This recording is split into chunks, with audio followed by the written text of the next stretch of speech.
bases dropped on another edition of Soccer Down Here. It's April 24th. It's a Friday, so we do have a Friday flashback for you. We'll get there in just a second. All kinds of stuff on the show because there's lots of news from leagues around the world, including Major League Soccer, about either delays in returning to training or dates somewhat set for games to be played. So we're all over the place this morning. If you want to join the conversation, tweet at us at Soccer Down Here. If you're listening and you're not on the Twitters, and I know some of you guys are, you can send us messages on Facebook as well. You can send us an email, soccerdownhere@gmail.com. You can communicate however you would like to communicate with us, and we'll try to get all of that input in on the show today. So the Friday flashback question on the table, and you guys can take a little time to think about it. The greatest MLS team of all time. Individual season, not an era. It's a one-year deal. What is the greatest team of all time and why? Tell us why. I've got some suggestions. I worked up I went through every team I could think of, and I went through every team that won a trophy and kind of narrowed it down, and then teams that were great but didn't win a trophy. I actually went, I think, all the way down to 100, in my opinion, of teams, and I kind of judged it. Of course, some trophies mean more than others. U.S. Open Cup's not as important as an MLS Cup. I also take an MLS Cup as more important than a Supporter Shield. I know some people will disagree with that, but that's down to the way the scheduling occurs, and especially now. It also took, kind of a judgment call because there are teams that are great teams that didn't win anything.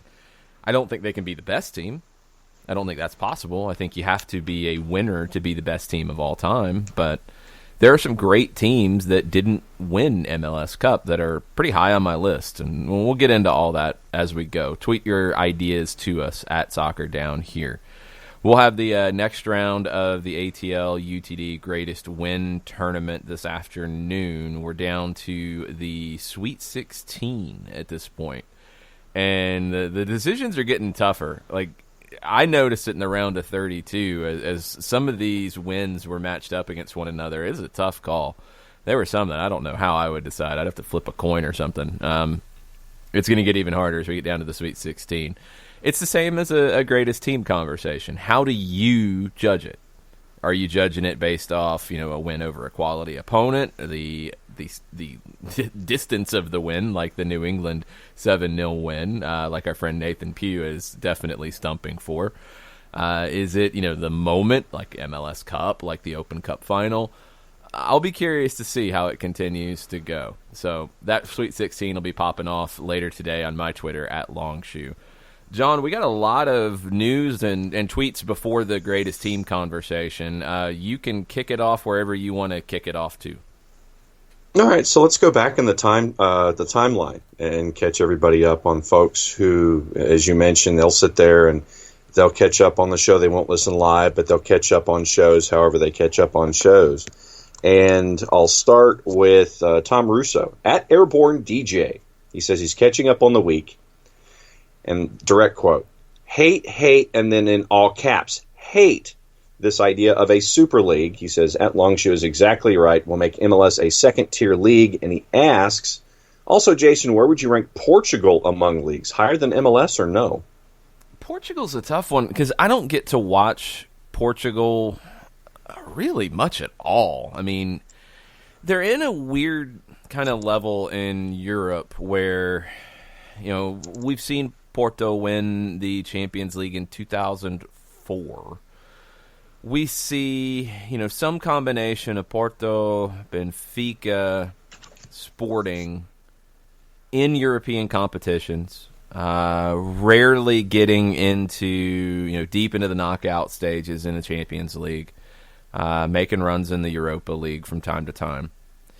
It's a very top-heavy league. And that's where it gets a little hard at times to compare MLS to your France's, your Portugal's, leagues like that are very top heavy. I would be very interested to see a home and away for a meaningful trophy or a large amount of money between Benfica and LAFC, or Sporting and Atlanta United. I think it's kind of a toss-up between the top teams from both. I do, and I know a lot of people probably disagree.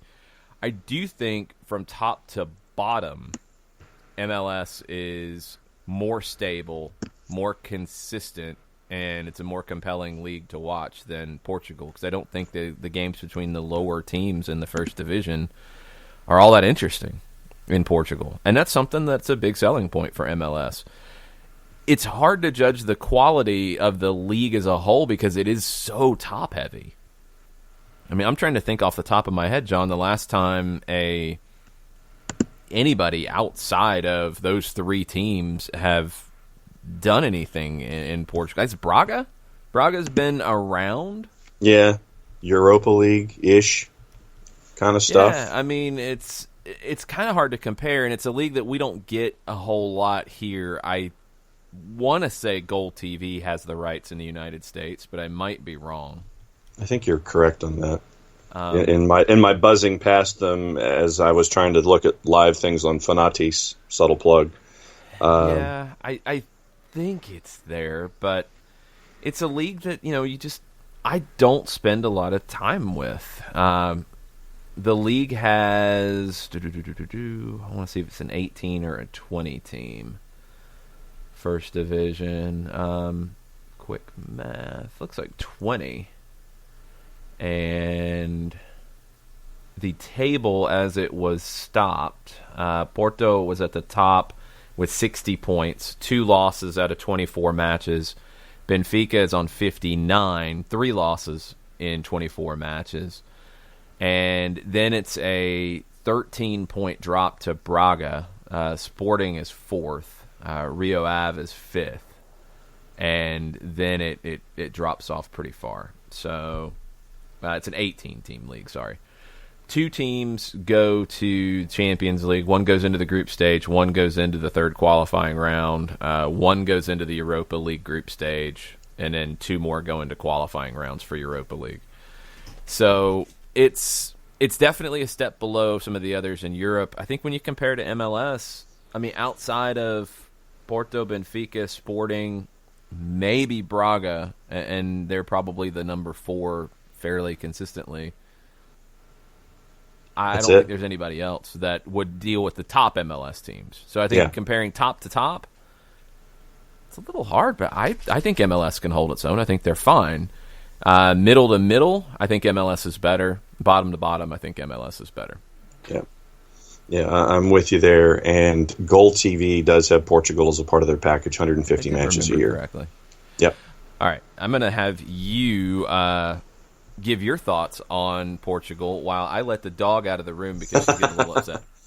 No, I completely agree, Tom. I think that when you compare MLS to the Portuguese league, really out of the conversation of the top 3 / the top 4 in Portugal, and you transfer that over to the conversations that are had about MLS teams, I think that MLS is better. I think that, once again, if you break it down into the separate sections, you sit there and it's you hear about Porto in Champions League or Europa League, and you might hear about the top 1 or 2 teams in consistent conversations. But then when you get past that, you're looking at 3, maybe 4 teams. And really, even in mainstream conversation, I think that you're hearing more about the MLS sides top to bottom than you would, say, in a conversation where you're looking at that gang of 4 up top in Portugal. And then you sit there and, Rio Ave, and you're like, how readily are they in European conversations when it comes to what's going on in league and competition play? And then you go further down from there into the league. So, no, I've got to agree with you, Jason. You sit there and you look at MLS versus Portugal, and I would say that Major League Soccer is better when you compare top tier, middle tier, bottom tier. versus just sitting there and looking at it at face value and going, okay, MLS versus Portugal, and then you do the deep dive. I've got to go with MLS being better than the Portuguese league. Yeah, I think if you compare them without preconceived notions, it's as good or better. I think Sporting, Benfica, Porto to a lesser extent have a different perception around the world than MLS, and I don't think that's necessarily fair, but it's the case. I mean, people look at it's the same thing as we saw with Ezequiel Barco linked to Sporting, and people are like, oh, he's going to go to Sporting for whatever, and I'm like, why would he go to Sporting from Atlanta? It's the old school mentality of, and Sporting's a club that develops talent in a great way, but Ezequiel Barco doesn't need to go to Sporting from Atlanta. That would feel like a step down. That's the comparison for me, is we're getting to that point that you don't need to go to Portugal from MLS for a step up. Right. I think that's the feeling at this point, on this side anyway. I don't know if everybody agrees worldwide, but I think some of that is down to the poor perception of MLS that the league just has to continue working to change. Yeah, no, I'm with you there. You sit there and the old mentality of, well, you have to go to insert country here overseas to be in a better team, be in a better league, that kind of stuff. I think that's disappearing. And with the growth of MLS and its continued uptick when it comes to where it is in competition and league play and all that kind of stuff, I don't think you have to go to a certain country that's not, England, France, whatever top league you want to sit there and compare it to. You don't have to go to a top 10 European league just to sit there and say, oh, you're going to be better going from MLS to that particular league. Yeah, I don't think a top 10, like number 9, 8, 9, 10 is a step up anymore. I just don't. Nope. Also in the timeline, Turner Kirby, he asked if we had seen this particular release from the Emerald City supporters at We Are ECS. And Emerald City is the largest independent supporter group of Seattle Sounders FC. And they released a statement, and I'm going to read some of it here. Actually, it's 2 paragraphs, so I'll try to get through it quickly. On April 17, 2020, Major League Soccer announced that it was, quote, exploring a wide variety of formats, end quote, for the 2020 season, given the current postponement due to the global pandemic. In addition to the schedule and format changes, there have been reports that MLS will adjust players' salaries for this season in order to reduce expenses during the postponement. ECS leadership has learned that MLS has aggressively engaged the MLS Players Association to make large salary cuts with the possibility of further action, but there's no agreement at this time. As we have in the past, the ECS stands with the players and calls on the league to continue making salary payments until a point where the MLSPA mutually opts into an alternate agreement. Additionally, paragraph 2, MLS said it aims for a, quote, scenario where all matches are played with fans, end quote. Soccer leagues across the globe have begun to discuss how they might go about starting or restarting their seasons, with some potentially using pumped-in recorded crowd noise, cardboard cutouts that resemble fans in stands, and other mechanisms. We, the Emerald City supporters, believe that football without fans is nothing and call for the continued suspension of the MLS season until matches can be played in a manner that is safe for players, team personnel, and fans. We look forward to supporting the Sounders on a match day soon. End of statement.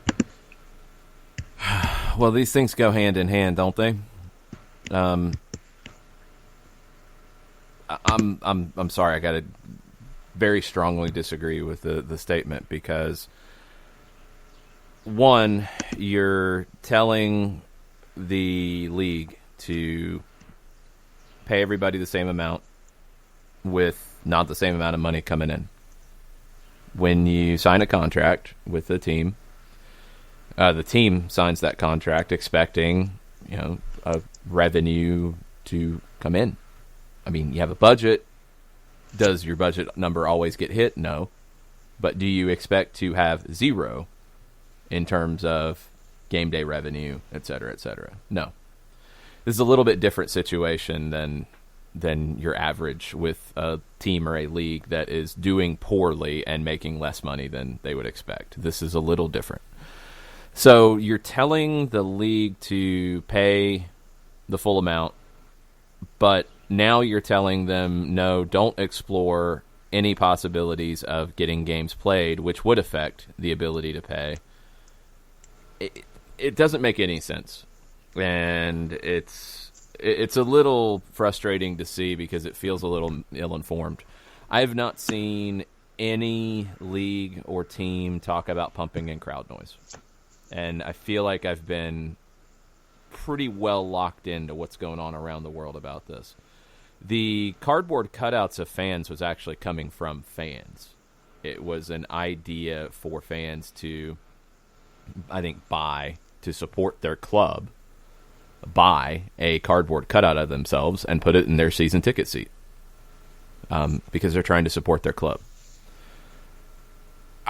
This is the mentality that I don't get. Maybe it's an American thing because our clubs don't have the same history, although Seattle has a ton of history.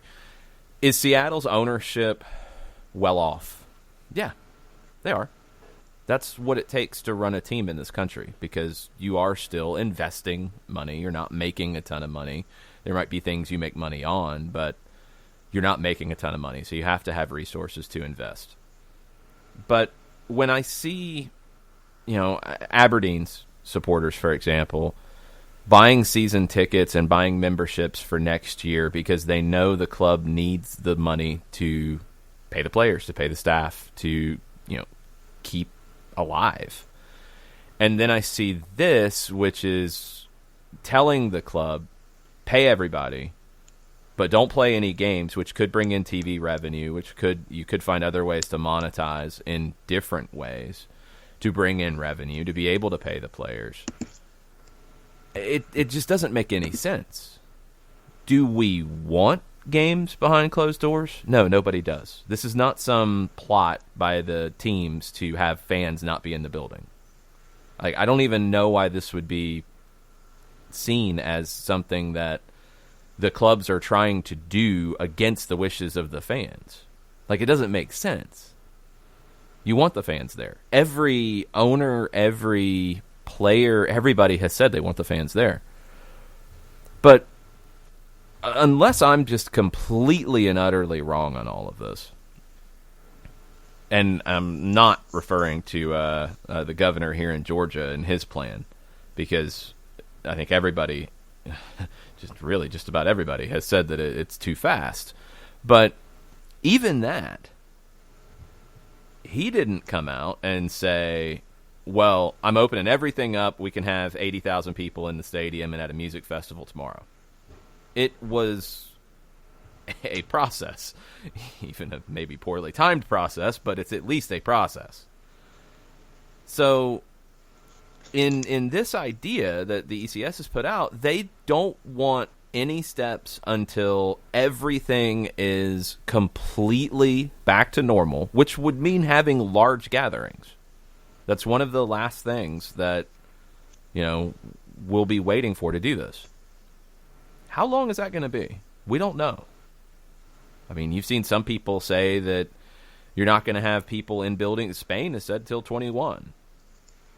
You're starting to see people look at things next year. I mean, the Olympics and other things, people are like, well, I don't know.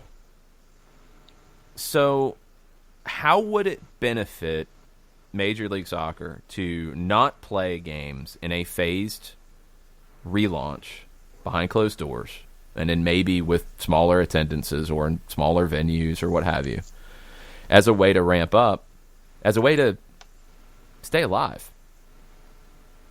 Because if you wait until 2022, which I don't know if that's what it's going to be, but who knows? None of us know with this. If you wait till the complete all clear and say no games, you're not going to have a league to support. And players are going to go broke. And if you don't have games to play with some revenue coming in, the people that, this group loves at the club, whether it's a player, whether it's a liaison, whether it's somebody on the communication side, they're going to be out of jobs. Like, those are facts. And I don't know why the difference in the United States is just keep paying everything. Revenues don't matter. Just pay, and don't play games behind closed doors because we want to be there, and it does not the right if you do, and you should still pay everything. Like, it's a business. How long did Vince McMahon put into the XFL to relaunch it? Like, how long was he working on that? Was, a year and a half, 2 years before the actual kick of a football? I think it was longer than that. I think it was maybe announced 2 years before, and there's probably at least a year, maybe a year and a half of prep and figuring out. And so you're talking 3.5 years. Yeah, and it was, well, it was a startup, so it's in a different situation than MLS, but it was a perilous time for him with all of his businesses for this to happen. And he had to shut it down and go into bankruptcy with that league. The league had to go bankrupt. That's going to affect all of his businesses. And Vince McMahon is loaded. I mean, he's loaded. If he was an MLS owner, oh boy, that'd be interesting anyway. But he's loaded, and he's taken a huge hit, and he had to pull back. Owners who own MLS teams, and Seattle is a special case. Atlanta is a special case.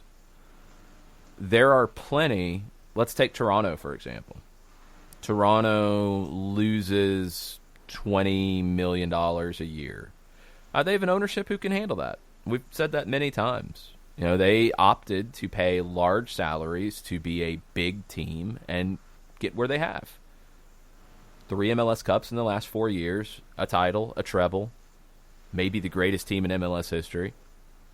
They knew what they were paying for. They got what they were paying for. Probably like another MLS Cup or two along the way, but they've got what they paid for. And they can pay it. But what is their core business? What is MLSE's core business in Toronto? Athletics across the board. What's their core? What's their number one business? Maple Leafs, right? I mean, it's in the name. That's where they put their focus. Yeah, I mean, they own... I mean, MLSE is a boatload of things, and they're vertically integrated, but the Maple Leafs are at the top of the list. Well, let me just ask it this way. If times get tough and they're forced with the Vince McMahon decision, what are they going to cut? The Maple Leafs or Toronto FC? They're going to cut Toronto FC. What are they going to cut? They have the Argonauts too, right? Maple Leafs, Raptors, FC, Argonauts, okay, well, the Marlies. Raptors isn't even a conversation, so they're going to keep everything above the Raptors. Or they're going to keep the Raptors above everything, sorry. Because that's where the money is at the moment. But that's what's happening. We're seeing it in the college game. You're now seeing, D1 schools say, we don't want this minimum number of sports we have to present because we don't have the money anymore. Because what is college soccer? Oh, it's a loss. Like nobody's making money on it. Where do they make their money? Football. What are they going to put their emphasis on? Football. Times get tough. What are they going to focus on? Football. Some are going to focus on basketball because they don't have football. Some basketball programs make money, and they're going to focus on that too. But they're going to drop soccer programs. So this idea... Could Seattle's ownership handle all this and pay everybody out and do the right thing? Yeah, Atlanta could too. There's plenty who could. But there's others who are going to be forced into tough decisions. And this goes back to the nature of MLS in terms of, doing things for the collective. I don't want to see Philadelphia's ownership, who, is far less resourced than others, say, well, we're going to have to cut our great academy program because we can't afford it anymore. Because we didn't play games behind closed doors and bring in some TV revenue and find other ways to monetize it. I don't want to see that happen. I don't want to see Portland or Houston. Or Portland is, in a little bit different situation in this one. But let's take Houston or Orlando, for example. I don't want to see them cut their NWSL team because they don't have the money anymore. I don't want to see these things. So do I want to see fans in the stands? 100%. If we have games without fans, it will feel weird. It will feel empty. It will not be what we all want this league and these clubs and these environments to be. But is it better than doing nothing and running the risk of soccer in this country taking a gigantic hit, bigger than it could if it finds a way to get something going in the short term? Yeah. And that's why I think you have to look at the bigger picture here sometimes. And look, I don't know the justification. I don't know the thought process behind the statement. I disagree with it.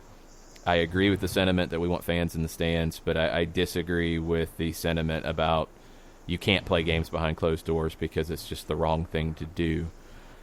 You also, more than anything, you can't put that in the same statement with the idea that you can't talk to the players about pay cuts. And even that part of the statement, look, I mean, I don't think the ECS is involved in the negotiations. So to say the league is aggressively doing something, well, the league's aggressively losing money. I mean, flat out. The league's aggressively losing money.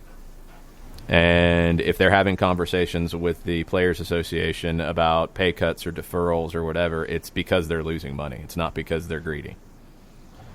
And to have the combination of don't do anything that's going to bring in any money, but pay everything that you were going to pay when you had money, it doesn't make sense. And it's not going to help this game survive, grow, thrive, be in a position to come out of this on a strong side. You're going to see things get cut, things that we don't want to see get cut, the longer this goes. Now, I want to make this clear because people can easily take things out of context, and I don't want that to be the case here. I am in no way advocating for games to be played at all before it is safe. That is number one. Whatever plan you have, that we talked about the Swiss plan yesterday, Germany has a pretty detailed plan out there. Others have come up with plans of how to get back to action. Whatever it is, it has to be fully vetted. You have to have the buy-in and the co-sign of the medical community. It has to be smart, transparent, and safe. No matter what. Can't have that, you can't play in any form. But if you can play games behind closed doors or in smaller environments, whatever you want to call it, ghost games, whatever, in the interim, before you're allowed to have large public gatherings, teams have to find a way to do it. For TV money, for sponsorship money, for the potential for other revenue, for games to get played so then you can move into the transfer market. All kinds of different things. It's a must. It's a must. And it's not a must because I'm selfish and just want sports and I don't care about anything else, because safety is paramount, has to be first. No questions asked. But when you can get to that point that you can safely do something, these leagues have to find a way to do that, or the game that we all love is at risk of having to start over. And none of us want that. After 25 years of this league, 25 years of growth of soccer in this country, I mean, let's already take stock. So University of Cincinnati was the first domino. College men's program from the 70s, gone. U.S. Soccer Development Academy, which was probably on its way out anyway, but it was accelerated. U.S. Soccer laid off or furloughed a whole bunch of people.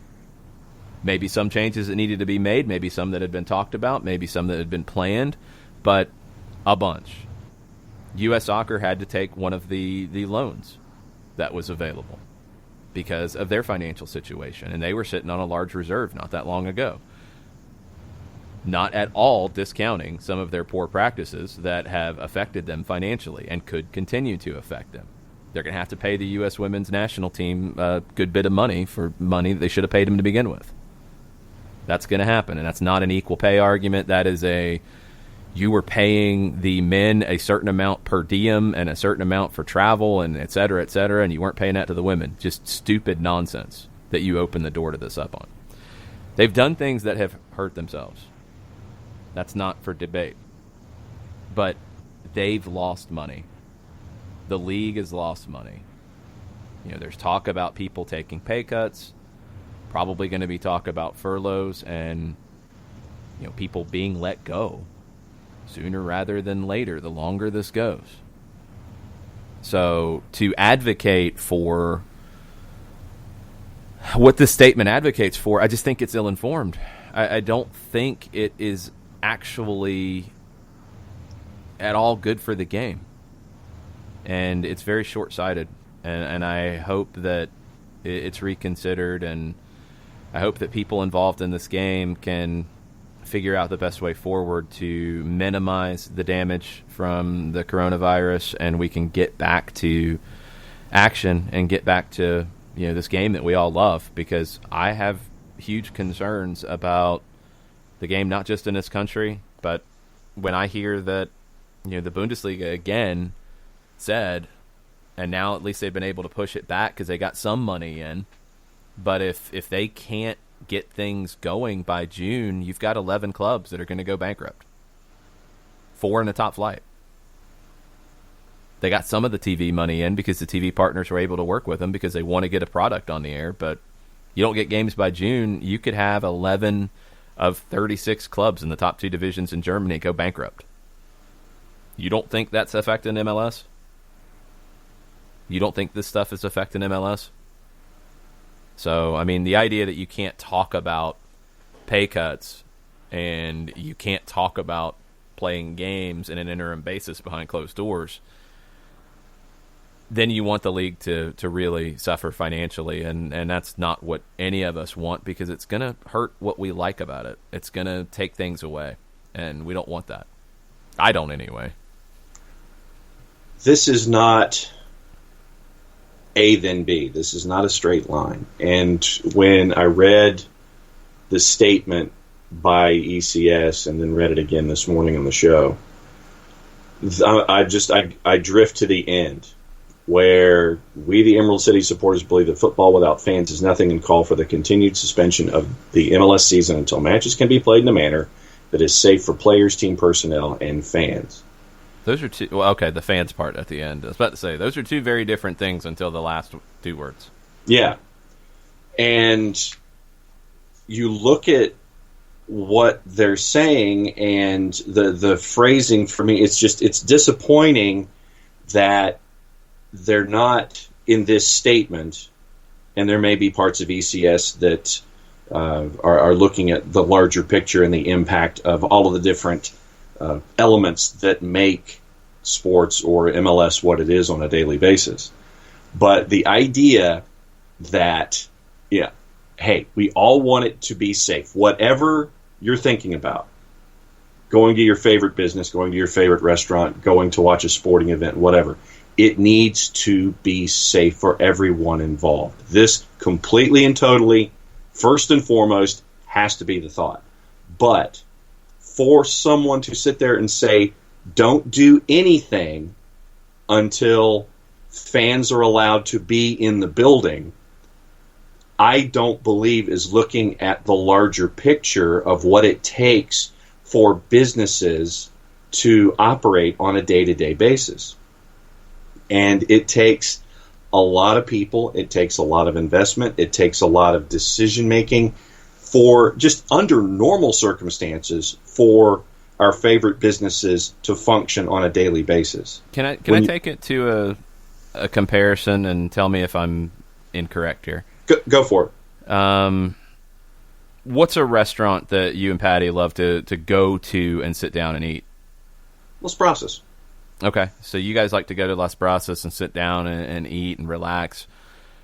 Should Las Brasas not have delivery because it's not the true experience? Not if they're looking to survive as a business.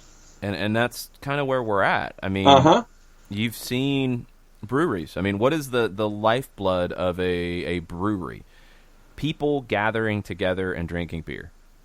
It's a culture. It's what people do. It's what we all do in terms of the soccer world. It's a community. Yeah. And what have breweries found a way to do? They've done curbside service, and they're issuing kind of cool and unique beers to find a way to stay in business. eating takeout is not the same as eating in a restaurant for some restaurants. But is it better than nothing? Yeah. Mm-hmm. That's kind of what we're dealing with here. I mean, what Patty and I do, and I know that you do the same thing, and I know that we have a lot of friends and a lot of folks who listen to the show who do the same thing. We order a lot of delivery. We order a lot of carryout with as many of the local businesses in our footprint surrounding home, office, whatever. We try to spread it around as best we can. We over-tip. It's not just something where we sit there, we take the food, we get the purchase, it's face value, and you walk away and you get it and you go home and you eat. To help out as best we can, while we can, we are over-tipping, and that way hoping to give back that much more to help in some small way to help these businesses continue to thrive and be around, because it's a part of that community. It's a part of that footprint. It's a part about what we enjoy about living where we live. And I know that you are the same way, and I know that a lot of folks, that we're around do the same things. If we didn't do that, I don't want this restaurant to be open until we can all be in there and sit down and do that. What is that going to do to that restaurant? You're denying them those opportunities to sit there and get some kind of revenue in to help keep them alive in some way. Limited staffs, folks who are driving, folks who are multitasking. You're denying them that opportunity to continue by not helping them out now. And when you see a statement like this from ECS, you claim to be supporting the Sounders on a match day with this idea that you want, but football without fans is nothing. Well, then why are you helping out the Sounders in any other way away from the building that you're in, that you're an integral part of? For me, that's the larger question here. If you don't want to be in the building until we can all be in the building, are you helping them out in any other way? Or are you just sitting here and creating 2 paragraphs and a sentence sitting there saying that we look forward to supporting the Sounders on a match day soon, but football without fans is nothing? It's disappointing to see stuff like this come out when it doesn't appear that you're looking at a larger picture for a business. Yeah, I don't know why MLS is looked at this way, but you see some of the great initiatives that lower division teams in this country and clubs around the world are doing in the interim to try to bring in revenue and try to support their staffs and figure these things out. I mean, if you've got Barcelona talking to Lionel Messi about pay cuts for the players because they need to keep their staff on, I don't think the Seattle Sounders are immune to it either. I mean, it's just the reality. And we've talked about it. I understand on the players' side, and this is the supporters speaking for the players. I understand for the players. They signed a contract. Roy Keane said that he wouldn't give any money back to any of the big clubs. He would want his contract paid out. And as we said with Mesut Ozil, that's 100% the player's right because they signed the contract. Yeah. But are they going to come back to that club when the contract's up? Is it going to do damage to the reputation? All those things are also valid to consider. But when you have some of the biggest clubs in the world looking at ways to figure out how to keep moving forward, and you have the supporters, I think, also understanding that and supporting them.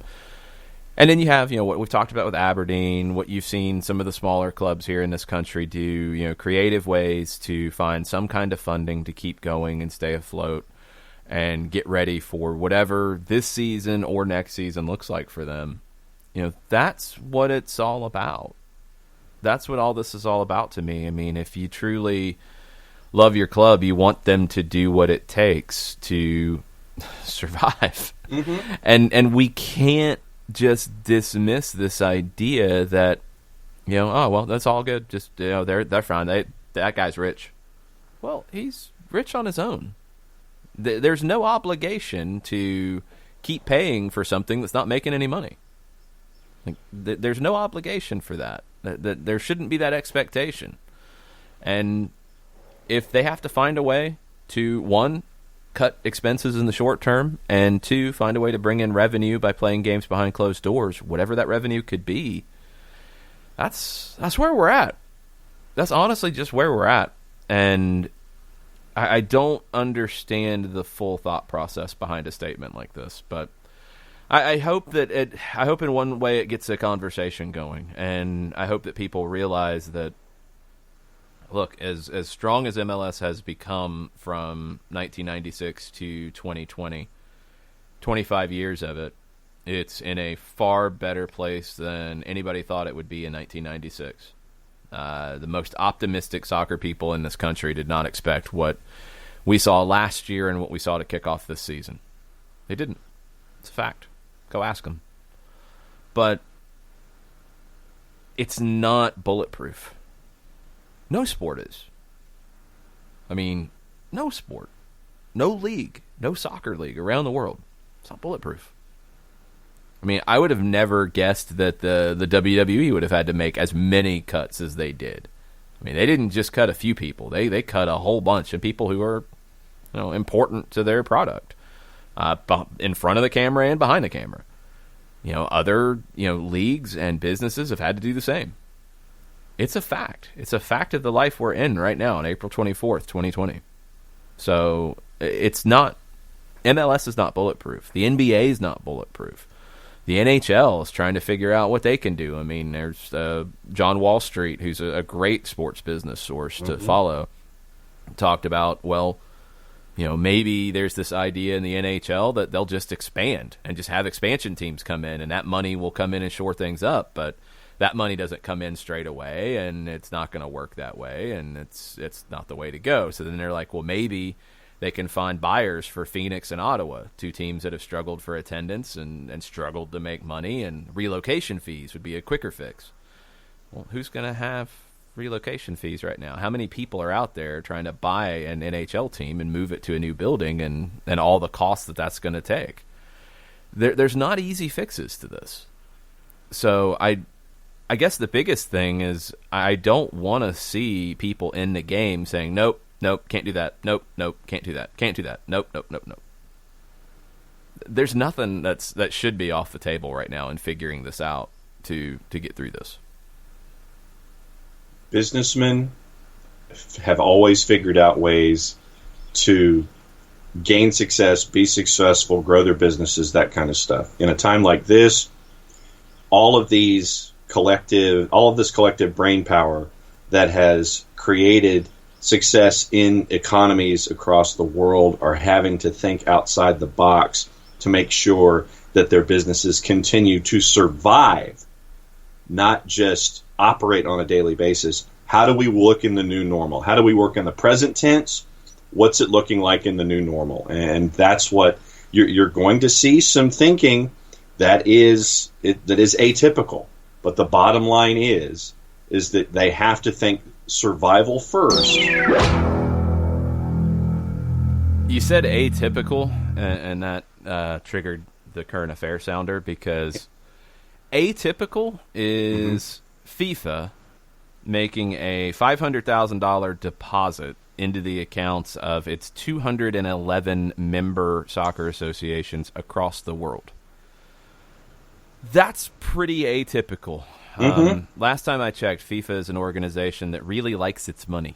Yes. And likes to find ways to make more of it, whether they are ethically correct or not. But they have started their immediate financial support to member associations. And look, $500,000 to the U.S. Soccer Federation, or to the FA, it's a drop in the bucket. It's helpful. That's going to pay some salaries. But put it in a small organization. Put it in Jamaica right now, for example, a country that has not been able to pay its women's national team. Yes. You do have to hope again, and this is a separate conversation about hoping that this money is used in the right ways. But the fact that FIFA is ponying up, what's $500,000 times 211? That's 110, whatever. Or $105.5 million. Yeah. That's a lot of money. A whole lot of money. that they're paying out to national associations to keep things moving. Namely to meet financial or operational obligations that they may have towards staff and other third parties. So that is atypical. That's the world we're in, where FIFA is giving up money to every state associate or every national association that it has because it's needed. That's where we're at. That's what you're going to be seeing. You're going to be seeing things like this, and you go, "Gee, I've never seen that before." True. We've never been in a pandemic before, at least in a century when you go back to the Spanish flu in the early 20th century. So it is a time where you're going to have to think about what's best for making sure that what you're doing continues to exist, and then work on the new normal about growth and sustainability. Yeah, I mean, it's just the reality. So I'll be curious to see if anything else comes on this ECS statement. I just disagree with it for a lot of reasons, and I mean that's a great soccer city. It's a great supporters group. They do great work. I've always been in awe of the community that Seattle has built around the Sounders and around the game. I just think this is a misstep, and I think it's not taking all the factors into this. So. We'll see where it goes. We'll see where stuff goes. I don't know. I don't think anybody has all the answers. I think we're all trying to figure it out as we go. Yep. And Tafka came in and commented on that particular idea of dropping $100 million to help out your national federations. And Tafka goes, that's $100 million. For all of FIFA's shortcomings, this is quite a move. Yeah, I mean, it's $105.5 million going out to every national association that they have, 211 different national associations. It's not quite as simple as just saying 211 different countries, because, for example, that would be 500,000 to the English FA, to the Scottish FA, to the Northern Irish FA, et cetera, et cetera. You have some situations like that, but that's a lot of money being paid out around the world to try to support the game at that level. Yeah, when the Daily Telegraph comes out with a story that mentions that players in the Women's Championship and the National League could be homeless because of leagues stopping play. It is sad to see news like that come across, but that is where we are right now when it comes to countries and leagues and teams and players and every part that's affected by all of this. Yep. We will see where it goes. Our favorite segment usually on a Monday. But Mondays today, with Reddit? No, John. No, and hold on a second. I was setting it up. You just jumped on in, and it's not Monday.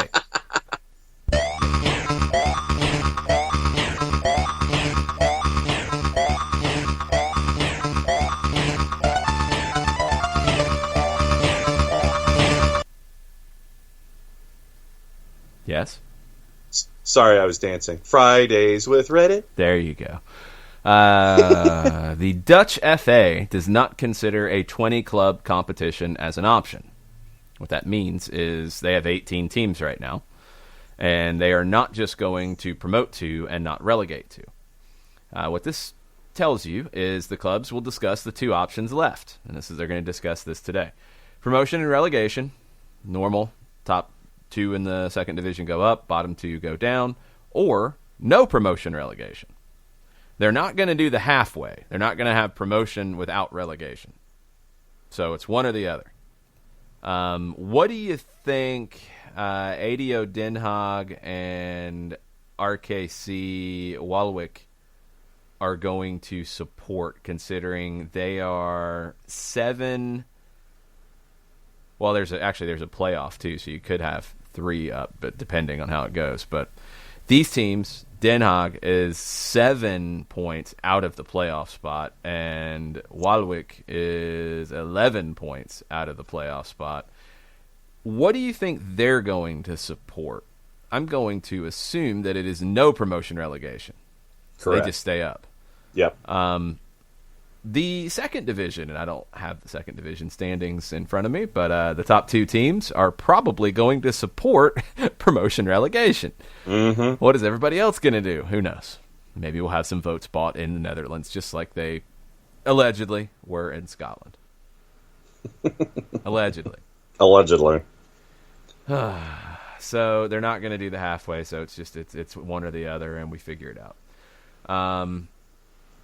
In a leaked letter that was sent to all the Eredivisie clubs, the federation also announced that slots for European competitions would be assigned to the top 5 teams in the table. And the reason why the assignment is important is they have a playoff typically for, I guess, the 2 last teams in the Europa League. 4 plays 7, 5 plays 6, I'm guessing, looking at it. And the 2 winners go into the Europa League qualifying rounds. Well, they want to scrap that anyway. And you get into the situation that we've talked about many times. Utrecht has a game in hand. They're 3 points behind. They would probably like to play their game in hand. They would probably like to have an opportunity here. Not going to happen. PSV is 1 point behind the automatic qualification spot for the Europa League third qualifying round. I'm assuming that the playoffs, they would not go into the third qualifying round, so they'd probably like to jump that up. But Feyenoord has a game in hand on them, so maybe they could make that argument. Here's one thing that makes it a little tricky. Ajax and AZ are both on 56 points. Goal differential is in Ajax's favor, also goals scored. The winner in the Netherlands goes into the Champions League playoff round. The second place team in the Netherlands goes into the second qualifying round. That's a big difference. Mm-hmm. So that's what is on the table in the Netherlands. It's either promotion relegation as normal or no promotion relegation. There's no promotion without relegation. And also on the table is just the top 5 clubs in the current standings would be your 5 European qualifiers. That's a lot of math. No, it's really not. It's just they're not looking at anything outside the box in terms of going to a 20-team league for next year. Yeah. They're not looking at any of that. So here's another one for you.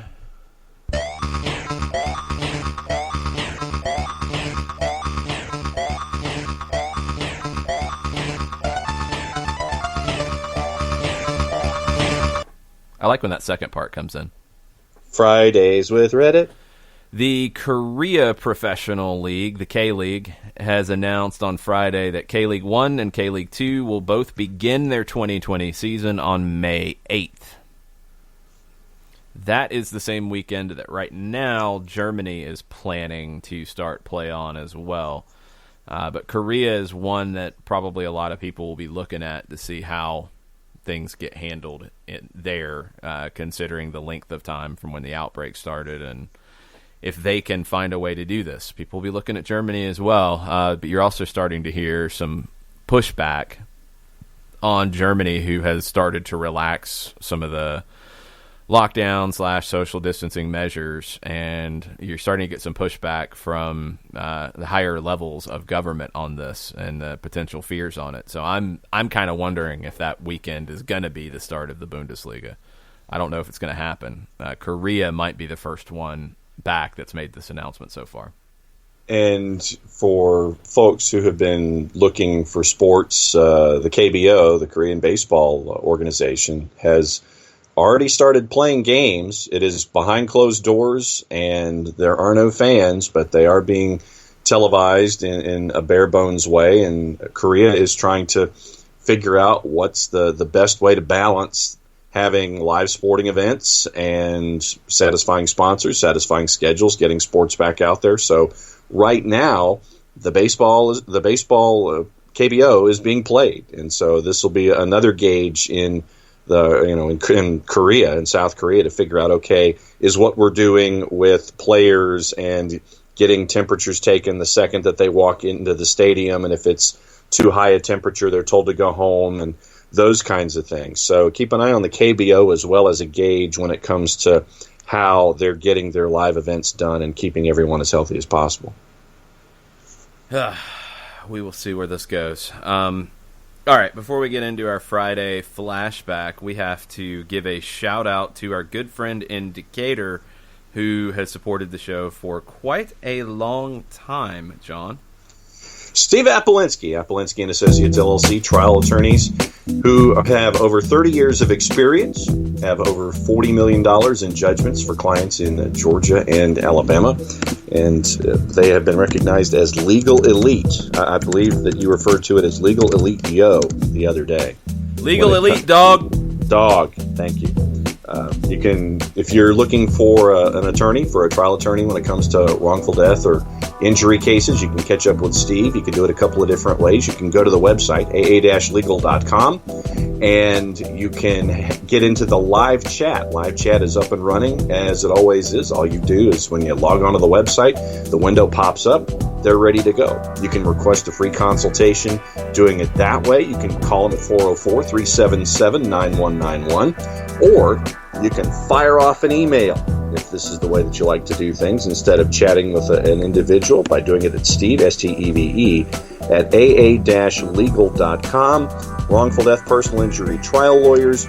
Stephen has recognized top 100 trial attorneys in Georgia, in addition to Legal Elite Dog by Georgia Trend Magazine for being one of the most effective lawyers in Georgia. Appolinsky and Associates, proud partners for soccer down here in the SDH network. Oh, man. We got to have a conversation. Legal Elite Dog. No. We have to have a conversation, John. You don't say Legal Elite Dog or Legal Elite Yo. Legal Elite Yo. No. It's not a noun. That's not how it works. It is, I don't know the proper grammatical term. Please, some teacher out there who is not currently in a classroom, help me out. An imperative? That sounds good. It is that. It is not Legal Elite Dog. There's no Legal Elite Dog walking around barking on behalf of Steve Appolinsky. It's Legal Elite, yo! It's Legal like Elite, that. yo! First off, you don't do it. Second, learn the proper phraseology here.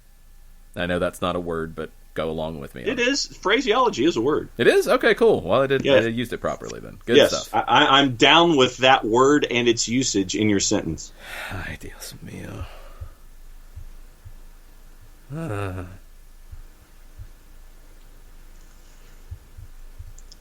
Knowledgeable, compassionate, Personally, successful I think we trial- got hosed on that call. I agree, Bob Uecker. Knowledgeable, compassionate, successful trial lawyers, and Harry Doyle is one of the best play-by-play guys ever. Yeah, that's definitely true. When we have MLS action back, we will have the Soccer Down Here Fantasy League presented by Jason Wright of the Jason Wright Agency. You have insurance needs. That's who you call. He is the Ghostbusters of insurance. I'm trying to give him a catch line. Maybe it'll work. Maybe it'll catch on. We'll see. Right behind you, Ray. Yeah, something like that. Jason is our commissioner of the Fantasy League, and lots of prizes that he offers up. You can follow him, Jason Wright Agency, on Facebook, Jason Wright AGEN on Twitter. And if you have insurance needs, who are you going to call? Jason Wright. Jason Wright. You'll get it. The Ghostbusters of the insurance business is Jason Wright and the Jason Wright Agency. Yes. I have no idea why that happened. I'm sorry, Jason. I apologize. Hey, it worked. It functioned. I was down with that. That's why I apologize. Oh, jeez. All right, let me pull up my list. Let's get into the all-time greatest MLS teams, if anybody is still listening. And that is the Friday flashback. Who is the best single-season team in MLS history? Who is the GOAT of MLS teams? there's debate on this. I don't know if there is a 100% clear-cut favorite according to the population. I have an opinion. I'm sure others have plenty of opinions. That's what we do. It's soccer. But I'll be curious to see what your opinions are. So tweet them at us, at Soccer Down Here. Let us know who you think the greatest MLS team of all time is. What do we have on the board so far? Chris Ashley, who helps us out with Greenville Triumph Weekly, and that soccer show, and everything that Chris does up in the Palmetto in the upstate. He has a couple of ideas. And he starts off by saying, obviously, the right answer is 2020 Atlanta United, undefeated season and only allowed 2 goals the entire year, with a winking emoji. But, in all seriousness, it's hard to argue against 2017 Toronto. MLS Cup champions, Canadian champions, Supporter Shield winners, and the majority of that team turned around and made it to CCL finals in early 2018. Yeah, you almost have to think about that group as a whole and include that competition there, because it was kind of part of it.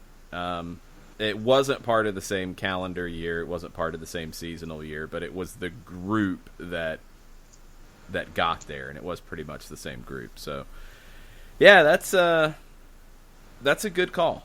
I don't have a lot to argue with that one, and we'll get into why here in a bit. What else do we have on the board?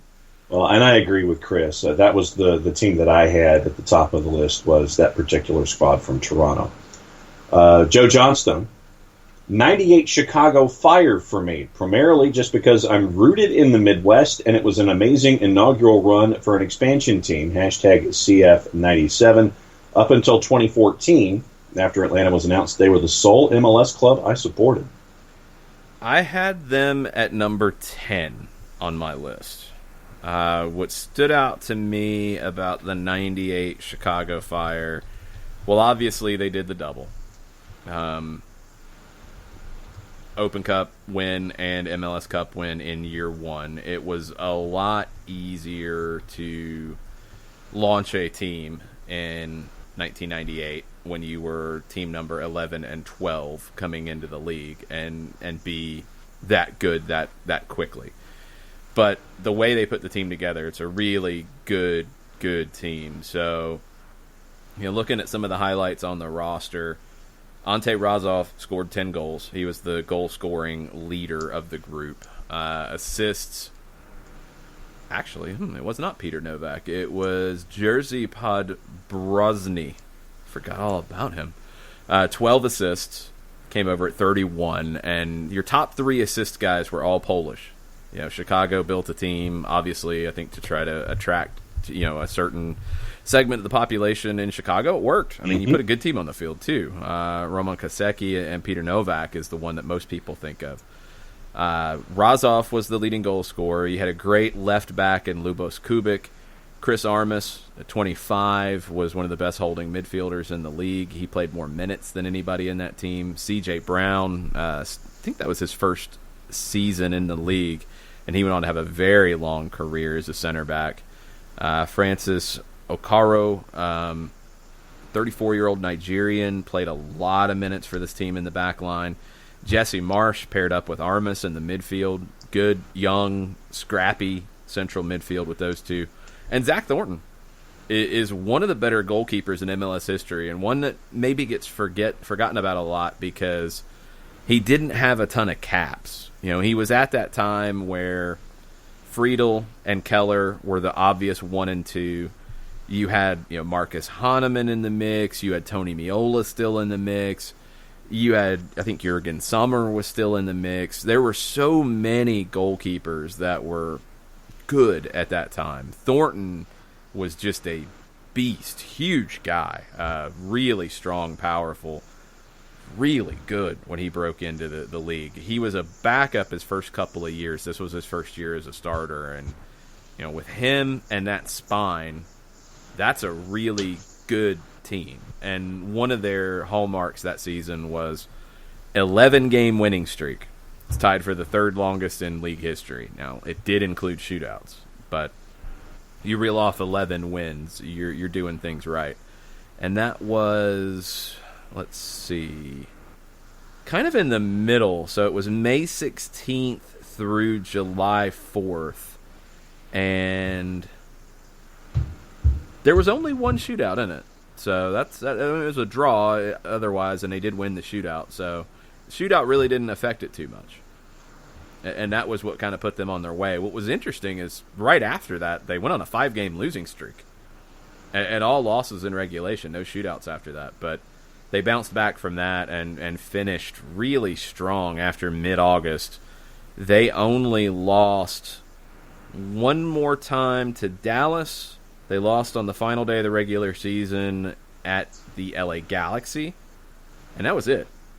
So from mid-August to the end, that's 14 matches, and they lost 2. Nice. Yeah, it's pretty impressive. They did win 2 shootouts in the postseason. But if you looked at it in current, structure, they would have went through on aggregate. They played best of 3 at that time, and a shootout win counted as a regular win, so it was kind of weird. They beat the Galaxy at home at Soldier Field in the second game of the conference finals in a shootout to go through to the final. And then they beat DC 2-0 in the final. And that was a DC team that you could argue is also one of the best teams in MLS history. And I actually have them fairly highly ranked. Where did I have them? I had them number 2. Because while they lost MLS Cup, they had the second best record in the league. They won the CONCACAF Champions Cup. They won the Inter-American Cup. They had one of the best goal differentials in MLS history. And the Fire beat them. And the Fire won MLS Cup. But winning CONCACAF and winning the Inter-American Cup, which was a legitimate competition, that's why I have that 98 DC team that didn't, the one of the first 4 that didn't win MLS Cup. That's why I have them number 2. Nathan Pugh is in this morning. And for Nathan's own edification, hashtag JFT96. And the one thing I forgot to tell you, Nathan, all the time that you've been a part of the show, is that, full disclosure, I have donated to the Hillsborough Family Support Group. So I just thought that we would have that moment of community before I gave your pick. Okay. Nathan says he's going to say Orlando City, 2015 to now. They're the best at not making the playoffs. That makes them awesome. Orlando. Mm-hmm. Orlando. Yeah, I don't have that one. Sorry. Book of Mormon reference. Cuppers is in this morning as well. And Alex says 2018 Atlanta United won the Cup, should have claimed the Shield and points record, but mostly I'm biased, and they provided me with the most joy. I had them 4th. I had them number 4. You had the 3rd most points in league history, level with the 2017 Toronto team, if I think that's right. MLS Cup, second best record that season. One of the best goal differentials of all time. Actually tied with that 1998 DC team, plus 26. Great team. Absolutely great team. And holds up as one of the best teams in MLS history, for sure. I just had a couple slightly ahead of them. Ivo Shandor Jr. is in, and he says it would be hard to argue with the 2017 Toronto FC team. Bradley and Altidore still in their prime, almost won the CCL. Yeah, that's my number 1. And the CCL part does factor into it, even though if you want to really play semantics, you could say that it's the next year. But they're the only team with a treble, even including the Canadian Championship. They're one of the few teams that averaged over 2 points per game, and that is a big deal. Now they're 3rd overall, but they broke the record for single season points. Vanny was coach of the year. I was really impressed with how he changed up his tactics along the way. Won MLS Cup with a little bit different shape than they were used to. Giovinco and his season that year and just his time in the league, he's one of the best players to ever play in the league. He had 16 goals. Victor Vasquez, Justin Morrow were also on the MLS Best 11. Josie Altidore had 15 goals. We know what Michael Bradley brought to that team. Some people would argue. I would disagree with them. And they fought through playoff wins over the Red Bulls, over Columbus. They won MLS Cup in a very comprehensive way, beating the Sounders 2-0. And they got a treble. Nobody's got a treble. Just like DC in 1998 has an Inter-American Cup, only two teams have a CONCACAF trophy, that 98 DC team and LA Galaxy a few years later. Those kinds of things do count for something. And the only team to have a treble, that's important. So 2017 Toronto, that's my pick for best team ever. Katie Weaver's in this morning. And she has 96-97 DC United. Has some outstanding players and won 2 in a row. 2017 Toronto could have won the treble. 2018 Atlanta United should have won supporters in addition to their cup. Could probably beat any of these head-to-head. Seattle has been the most consistently good. So I've got the 97 edition of DC 5th overall. That team's kind of stayed together from 96 through 98. The 96 edition is much further down the rankings because they weren't all that good in the regular season. I've got them number 18 overall in my list. They did a double. They did the Open Cup as well, but regular season not that great. The 97 group won MLS Cup, won the Supporter Shield, so they did a double. They lost the Open Cup final in penalties, so they almost did a treble. They lost the semifinal of the CONCACAF Champions Cup, so they almost did a quadruple.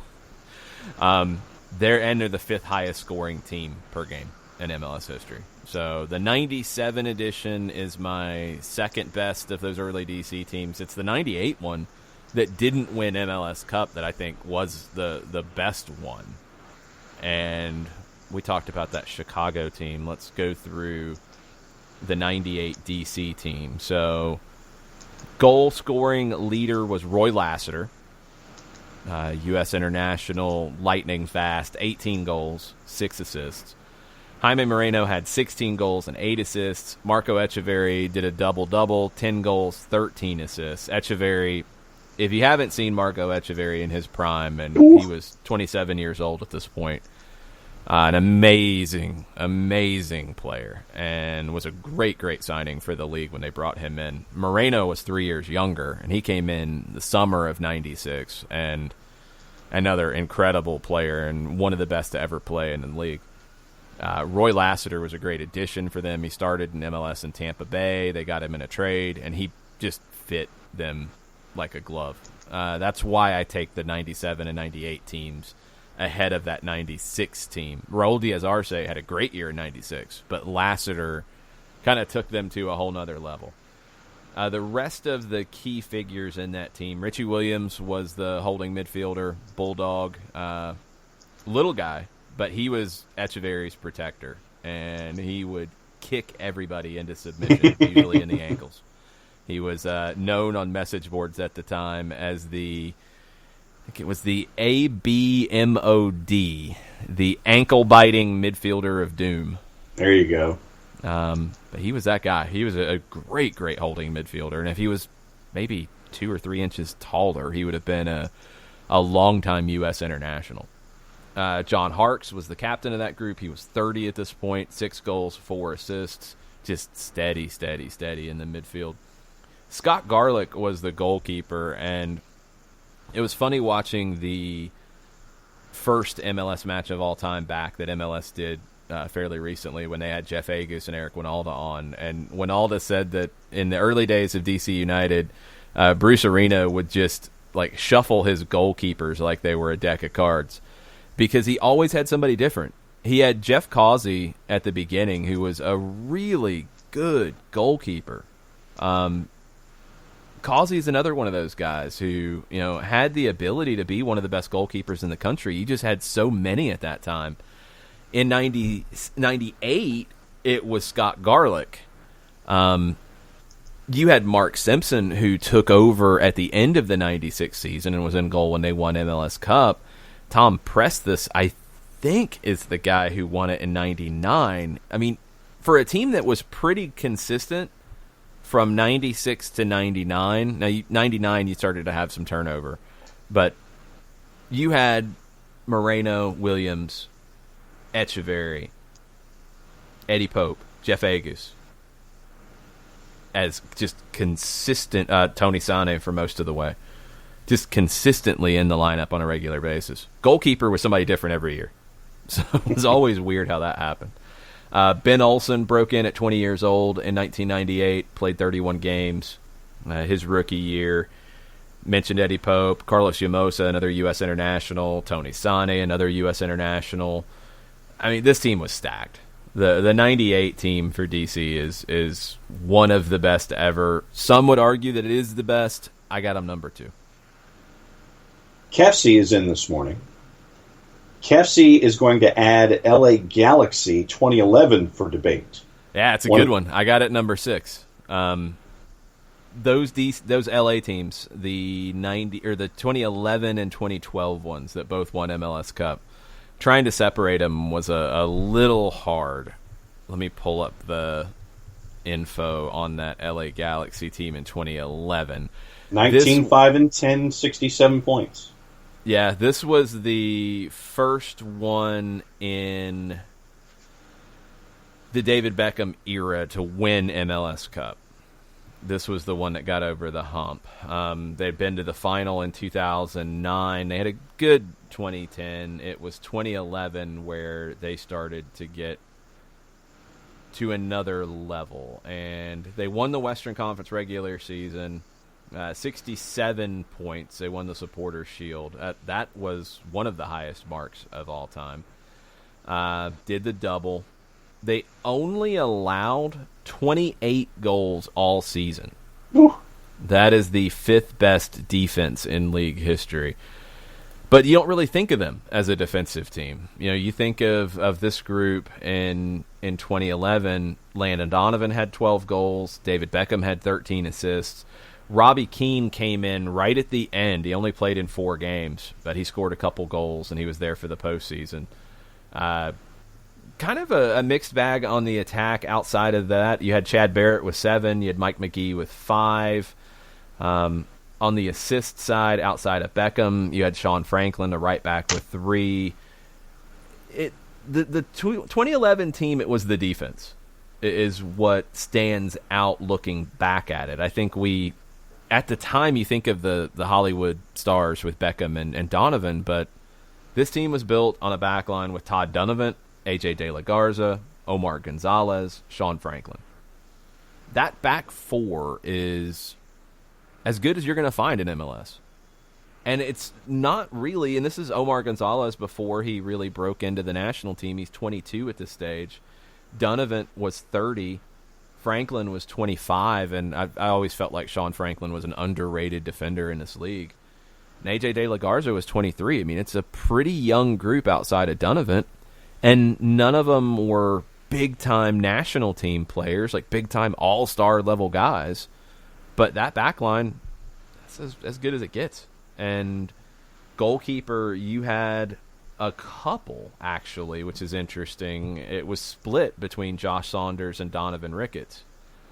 But both were really good. So you look at the season they had. They went into the postseason, and this was when you had the weird crossover stuff with teams jumping from one conference to the other. It was a dumb format. So the Galaxy played the Red Bulls in the first round, which was the conference semifinals, over 2 legs, beat them both games. If I remember right, one of those was pretty ridiculous with Rafa Marquez doing lots of dumb things. Which sounds about right. The conference final, they avenged their loss to RSL in the 2009 MLS Cup, beat them 3-1, and then beat Houston 1-0 in MLS Cup. So, yeah, that team is one of the best. I had them number 6. Yeah, KFC is the last one in the queue, says, won the Cup, 67 points, not one I'm partial to, save Robbie Keane's arrival, who I always enjoyed watching. Yeah, Keane got there at the very end, and I remember when I was going back through this, I thought going into it that I would have the 2012 Galaxy higher because they had Robbie Keane the whole time. But the 2012 team was not quite as good over the whole run of the season. And some of it is down to the fact that you had the Cup, the playoff format in MLS, so they weren't as dominant during the season. They turned it on at the end. They were not nearly as good as the 2011 edition. The 2011 edition I have as the second best Galaxy team of all time, behind the 2002 LA Galaxy, that's my number 3 team. And the reason why they're the number 3 team overall in MLS history, they won the MLS Cup, they won the Supporters Shield, and they lost in the final of the Open Cup. So very close to a treble. You had one of the best offensive seasons in MLS history with Carlos Ruiz. 22-year-old El Pescadito comes into the Galaxy and scores 24 goals in 26 games. Outside of him, actually the second leading goal scorer for the 2002 LA Galaxy, Alexi Lalas with 4 goals. Mm-hmm. Wow. Kobe Jones played in 19 games that year. I think he had some injuries, 3 goals, 7 assists. But it was El Pescadito who was the standout. Kevin Hartman, very good in goal with some support from Matt Reese. Mauricio Cienfuegos was just a really good presence still in the central midfield at 33. He was a little past it at this point, but still a big contributor, still a big presence.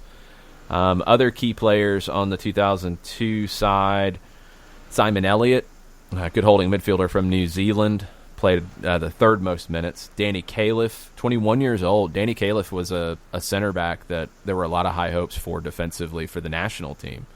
He played in Scandinavia. He was number 4 in minutes. Ezra Hendrickson at 30. He was a guy who bounced around the league a little bit, but really always delivered. Sasha Victorine in the midfield. Tyrone Marshall, who went on to have a long career in the league. Peter Vahanis, who had a long career in the league at 23. Brian Mullen, who had a long career in the league at 23. Chris Albright, who had a long career in the league, broke into this team. Alejandro Moreno, who we all know, broke into this team at 22. You had a lot of guys who were on the way up with this team. I mean, Matt Reese was the backup goalkeeper, and he went on to have a long career with the New England Revolution. So it was a really good team, and they almost did that treble. That's my number 3 team of all time. The rest of my top 10, I had number 7 as last year's LAFC team. And the 2 things that get them there, even without the MLS Cup trophy, they're my highest-ranked team that didn't win MLS Cup. The Supporters Shield, the record they set with it, 21-4-9, and 85 goals scored. I mean, they narrowly missed out on the points per game mark that the LA Galaxy set in '98, and that's including shootouts and playing fewer games. But they did it with the points. They've got the all-time record for goal differential in a season with plus 48, which is absurd. Mm-hmm. The marks against them, obviously losing in the conference final and losing in the quarterfinals of the Open Cup. You've also got Vela's season with a new record for goals, 10 assists. He did a double-double. Tuesta and Zimmerman on best 11. Diego Rossi with 16 goals. Tied for the most goals scored in a season in league history. I mean, that's the best team to not win MLS Cup. The second best team to not win MLS Cup is the 2018 Red Bulls. I had them as number 8 ever.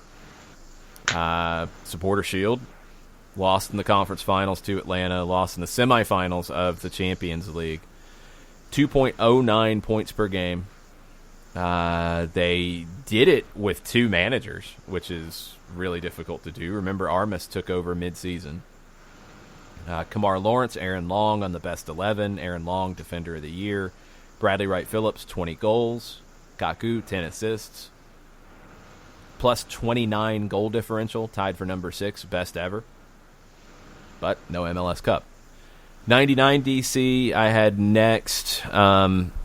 They also had an 11-game winning streak, tied with that 98 Chicago team. They won MLS Cup. They won the Supporter Shield. They lost in the semifinals of CONCACAF Champions Cup. And then the Fire were my number 10. So that's my top 10 ever. 2017 Toronto, 1998 DC, 2002 LA Galaxy, 2018 Atlanta United, 97 DC United, 2011 LA Galaxy, 2019 LAFC, 2018 Red Bulls, 1999 DC, and 1998 Chicago. What about 07 Houston? 07 Houston. Oh, I'm scrolling. Number 39. Okay. They won MLS Cup. They lost in the semifinal of CONCACAF. Second best defensive team in league history. 23 goals allowed. Not a ton going forward. Let me pull them up real quick. So 2007 Houston Dynamo. See, they finished second in the West. So they didn't win their conference in the regular season. They were third in the Supporter Shield race. How many goals do you think their leading goal scorer had? 8. 7. Oh! Nguyen and Brian Ching, each with 7. Dwayne De Rosario, 6. Nate Jakwa with 6. Stu Holden with 5. Not a ton of goals, only 42, but they only allowed 22 all season long. Oh, wow. Pat Onstad was ridiculous. Yeah, they're just further down. They're a good team, an MLS Cup winning team, but 42 goals scored in 30 games. That's not much. No. But yeah, I had Toronto FC as my number 1, no question. My next ones? So the Yeah. rest of my top 20, I had the 2000 Kansas City Wizards at 11. They won MLS Cup. They won the Supporter Shield. They only allowed 29 goals. Tony Meola was the MVP. The 2001 Miami Fusion is my number 12. The last team the Fusion ever had. They won the Supporter Shield. The 2001 season was cut a little short because of September 11th attacks.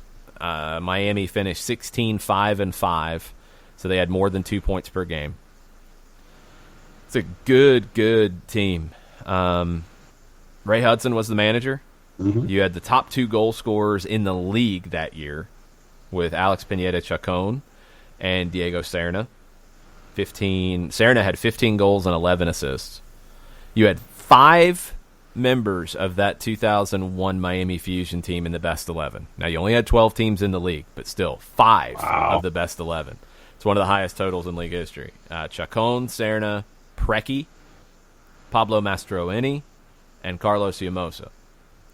They were eliminated in the semifinals of the playoffs on a golden goal from Troy Dyack of San Jose. San Jose went on to win MLS Cup. And that was the last moments of the Miami Fusion. They were one of the highest scoring teams in MLS history, 4th in goals per game. So I got them number 12. 13 was the 2008 Columbus Crew. They did the double, MLS Cup Supporter Shield. 14 was the 2003 Chicago Fire. Maybe Joe Johnstone will chime in on this one. They won the Supporter Shield. They won the Open Cup. They lost in the MLS Cup final. That prevented them from doing the treble. They did a kind of unique double with the Shield and the Open Cup, not MLS Cup. 15 was the 1998 LA Galaxy. That was a team that won the Supporter Shield. That was a team that scored 85 goals. They have the best points per game in MLS history. If you adjusted the shootouts to draws and you put it on, like our kind of scoring that we have today, they would have finished with 70 points through 32 matches. They only played 32 in the regular season that year, not 34 like they play now. They would have had 70 with shootouts being draws. They won their first 9 matches of the season. and that made 15 straight since the end of the 97 regular season. They won the Supporters' Shield. They lost in the Western Conference Final to Chicago in the shootout in the second game. Tied for most goals scored in a season with LAFC. Most goals per game in a season. Second best goal differential in league history. And they're the only team in MLS history to score 8 goals in a match. Wow. Against Dallas. I believe it was 8-1 in 98. I'm going to pull that one up real quick because that's just absurd. 8 goals in a match. Yeah, they're the only ones. Because I remember looking that one up when it was the 7-0 game against the Revolution. Yep. It's like, wait a minute. Has this ever happened? It's like, well, yeah, actually, somebody's done even better. The Galaxy 1998 team, led by Kobe Jones with 19 goals. The Brazilian Welton, 22 years old. He bounced around the league a little bit in the early days. He had 17, his best season ever. Cienfuegos had 13 goals and 8 assists. Kobe had 9 assists. Let's look at that Dallas game. 8-1 in Dallas on the road in front of 10,000 fans at the Cotton Bowl on a Thursday night. Yikes. Well, here's one reason. Well, Welton opened the scoring in the 13th minute. I don't have the highlights in front of me, but Greg Vanney scored in the 18th minute. Leonel Alvarez, I think, got a yellow in the 17th and a second yellow in the 18th. So I need to go back and figure out what he did. Probably something and then dissent.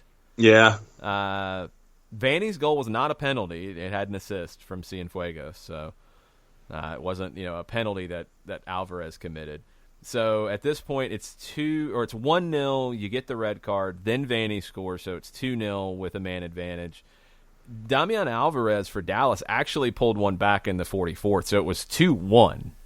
But then Clint Mathis scored in the 45th before halftime, so it's 3-1 at the break. Ezra Hendrickson scored in the 47th, but it was at the end when it went nuts. Harut Karapetian has to have the quickest hat trick in MLS history. He scored in the 82nd, the 85th, and the 87th. That's just ridiculous. That's strong. That's absurd. I got to find highlights of this game.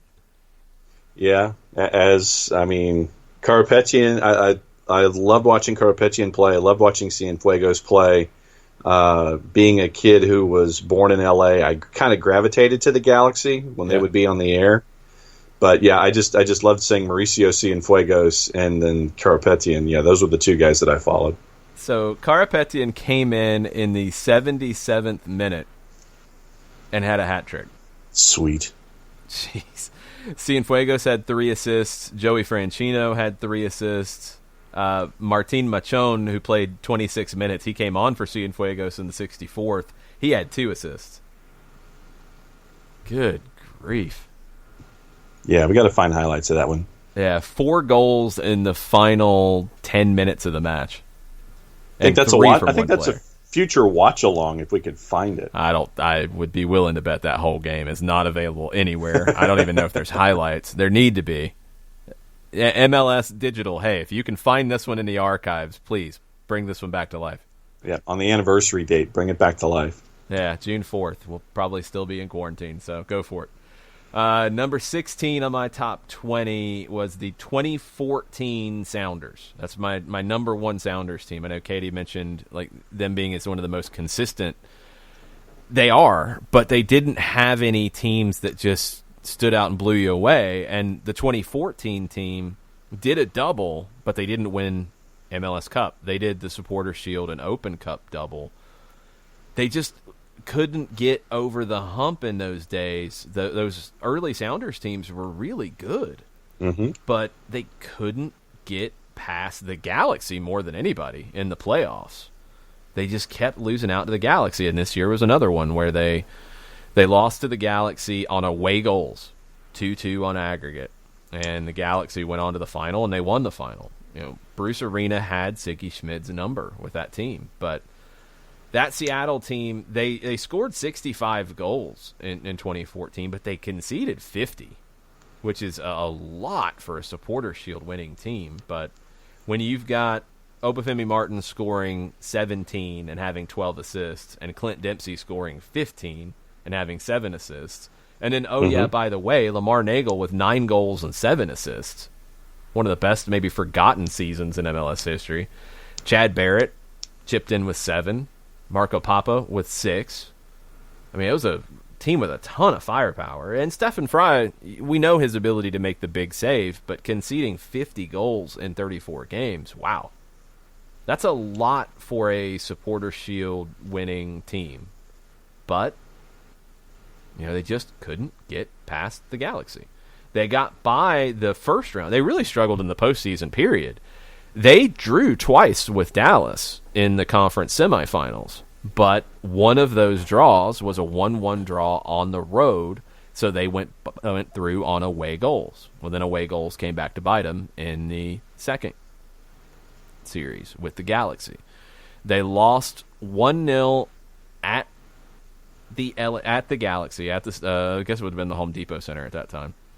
And then they won 2-1 in the second leg, but that goal the Galaxy scored, that's what put them away. And it was a goal, kind of late. It was or after they were already up 2-0. So Seattle came out, scored twice in the first half, Brad Evans and Clint Dempsey, but then gave up a goal in the 54th and couldn't find another one. And that was what did them in. One of the best teams in MLS history, but they didn't even get to MLS Cup. The rest of my top 20, 2016 Dallas, did the double, Supporter Shield, Open Cup. That was the one that could have been the best team ever. Oscar Pareja lost Mauro Diaz to an Achilles injury at the very end of the season, and that's what hurt them in the playoffs. 1996 DC is my number 18 team. 2019 Atlanta United is my 19th team. They won the Open Cup. They won the Campeones Cup. It's not the same as CONCACAF or Supporter Shield or MLS Cup, but it's still an accomplishment. And you look at how close they were to getting back to an MLS Cup. That's one of the best teams in MLS history. And in the 2005 San Jose Earthquakes, who didn't win MLS Cup but won the Supporter Shield. That's my number 20. Are you posting this list at soccerdownhere.net? Yes, I think I should. But no, that's good stuff this morning to lay out top 20s for Friday Flashbacks. Tafka is back in the door this morning, and he links to Felipe's piece in The Athletic, which is a fun oral history. Once again, this is our way of I don't know. What are you throwing around? I don't know. I'm guessing somebody did something and put it in between our front door. No kidding. Probably put something between our front door and our glass door. That's my guess. Okay. So we'll find out at 11 something. Thought you were just chucking things around the room. No. But no, I have my Mountain Dew here with me, so life is good. I have no need to chuck. But Felipe's oral history about the first match for Atlanta United. This is once again that opportunity where we sit there and say, if you haven't gotten a subscription to The Athletic, here's another reason to do so. Tremendous work by Felipe to build the storyline there, and it's great. Some of the quotes are fantastic. John Strong is in there. You've got a lot of the Atlanta United players in there, past and present. That's a fun read, but Tafka says... about Felipe's piece, he says, this is a hell of an article, and Felipe clearly recognized the power of just quotation. Well done, Felipe. This nearly made me cry, remembering how special the experience was. The one thing that was left out was the quote from LGP, I think, with a thinking emoji. Then he's got 2 more thoughts that are coming, so it's a part of a chain. I just read the first part of the chain. Oh, I was like, I don't remember the quote from LGP, so I was hoping that would be shared. Yes, so hopefully... Tafka, what was the quote? So let us know. Yeah, I don't remember. So Felipe's article at The Athletic is up, and it's a great oral history. Okay, we have another update, and hold on, that one will get this one.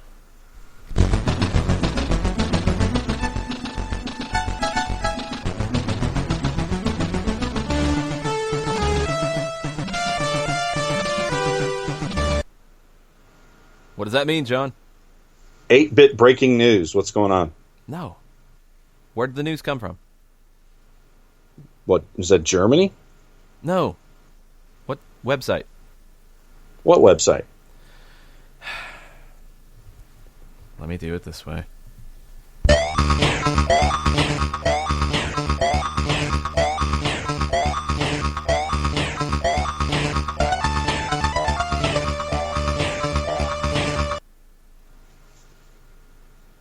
All this EDM is confusing me. Where are you with your 8 bits? Fridays with Reddit. Oh, okay. Fridays with Reddit then. The Korean League played a friendly, and it looks like this was yesterday. And they did this as a test of the measures to get back to action. So, this is what they did. Players wore gloves and threw them in the trash when they entered the field of play. So they wore gloves out to the field and then threw them in the trash right next to the field. Every player had an individualized water bottle, flashing back to being 12 years old, which, hey, that's fine.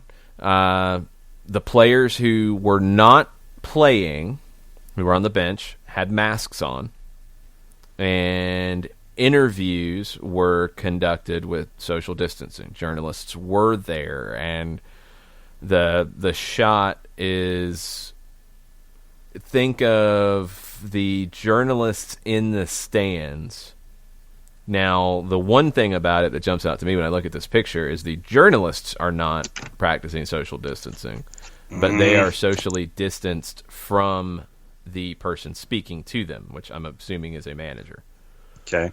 So that's one thing you probably got to clean up. The journalists all do have masks on, and I think they all have gloves on. Looks like it. But they are not socially distanced. So trying to figure these things out. And this was done between Incheon and Suwon in the K-League to test the protocols.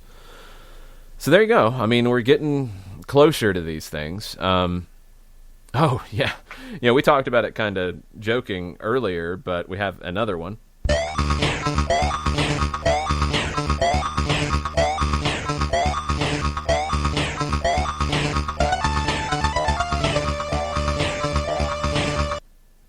Fridays with Reddit.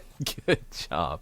AZ and Utrecht have criticized the way the Dutch Federation wants to assign the Champions League and Europa League spots. It only took like 30 minutes.